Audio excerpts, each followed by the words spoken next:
ఈ రాష్ట్రంలో ఈ 12 నెలలు 11 నెలలు ఈ పాలన చూస్తే ఎవరికైనా కూడా ఇట్టే అర్థమవుతుంది. అంతటి దారుణమైన దుర్మార్గమైన పాలన మనం చూస్తూ ఉన్నాం.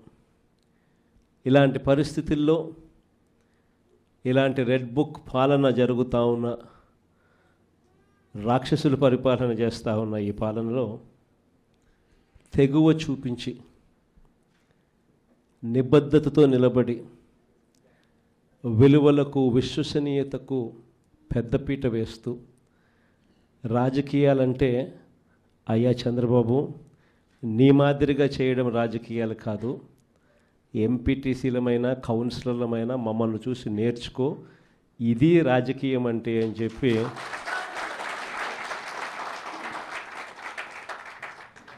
విలువలు విశ్వసనీయతకు ఇది అద్దం పట్టే రాజకీయము అని చెప్పి చంద్రబాబు నాయుడు గారికి కూడా చూపించే గొప్ప తెగువతో అందరూ కూడా గొప్ప తెగువ చూపించారు. మీ అందరి తెగువకు, విలువల పట్ల, విశ్వసనీయత పట్ల మీరు చూపించిన నిబద్ధతకు మీ అందరికీ కూడా హ్యాట్స్ ఆఫ్ తెలియజేస్తాను.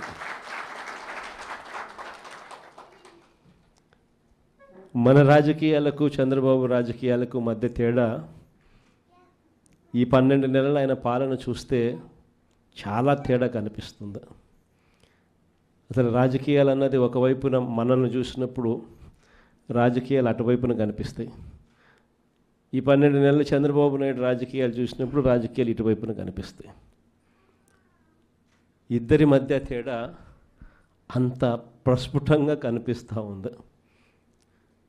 మనమేమో మన రాజకీయ జీవితం అంతా కూడా, మన ప్రస్థానం అంతా కూడా ఎప్పుడూ కూడా ప్రజలు మనకు అధికారం ఇస్తేనే మనం తీసుకున్నాం. దొడ్డిదారిన వెన్నుపోట్లతోనూ మోసాలు చేసి ఏ రోజు కూడా మనం రాజకీయాలు చేయలేదు. మరోవైపున చంద్రబాబు నాయుడు చూస్తే ఆయన ప్రస్థానం అంతా కూడా స్టార్టింగే వెన్నుపోట్లతోనే స్టార్టింగ్.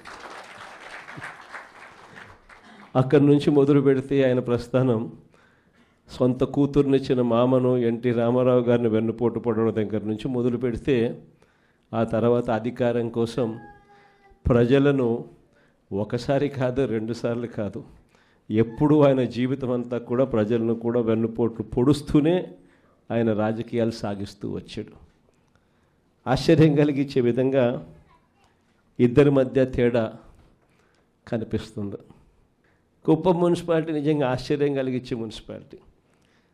చంద్రబాబు నాయుడు గారు ముఖ్యమంత్రి కాకమునుపు ఇక్కడ ప్రజాస్వామ్యబద్ధంగా ఎన్నికలు జరిగితే ప్రజలు ఓట్లు వేస్తే ఈ కుప్పం మున్సిపాలిటీలో 25 వార్డులకు గాను వైఎస్ఆర్సీపీ 19 గెలిచింది. తెలుగుదేశం పార్టీ గెలిచింది కేవలం 6. మరి తెలుగుదేశం పార్టీ గెలిచింది కేవలం 6 అయితే 25లో 19 వైఎస్ఆర్ కాంగ్రెస్ పార్టీ తరపున ప్రజలు ఓట్లేసి వైఎస్ఆర్ కాంగ్రెస్ పార్టీని గెలిపించిన పరిస్థితులు ఉంటే మరి మున్సిపల్ చైర్మన్ ఎవరు కావాలి?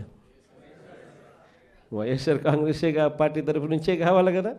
కానీ అక్కడ కూడా దౌర్జన్యాలు, ఏ స్థాయిలోకి దౌర్జన్యాలు ఉన్నాయి అని అంటే ఏకంగా బెదిరించి మున్సిపల్ చైర్మన్ను రాజీనామా చేయించి వాళ్ళ దగ్గర వాళ్ళ పార్టీలోకి తీసుకోవడం, అంతటితో కూడా ఆగిపోవడం లేదు.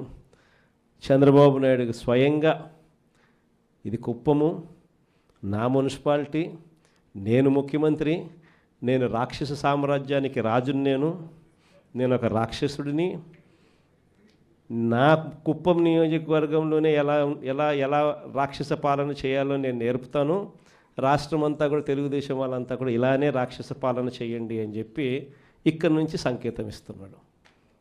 ఇచ్చి బలవంతంగా ఈ మున్సిపల్ చైర్పర్సన్ పోస్టు కూడా వీళ్ళే తీసుకున్నారు. నిజంగా ఆశ్చర్యం అనిపిస్తుంది. 6 గెలిచిన మీరు, 19 గెలిచిన మేము, అయినా ఈ కుప్పం మున్సిపాలిటీలో మీరే చైర్మన్ అని చెప్పి మీరంతకు మీరే చెప్పుకుంటూ మీరంతకు మీరే ఒక్కొక్కరికి 50 లక్షలు Subscribe to Social TV Telugu for more videos. Hit the bell icon for faster updates.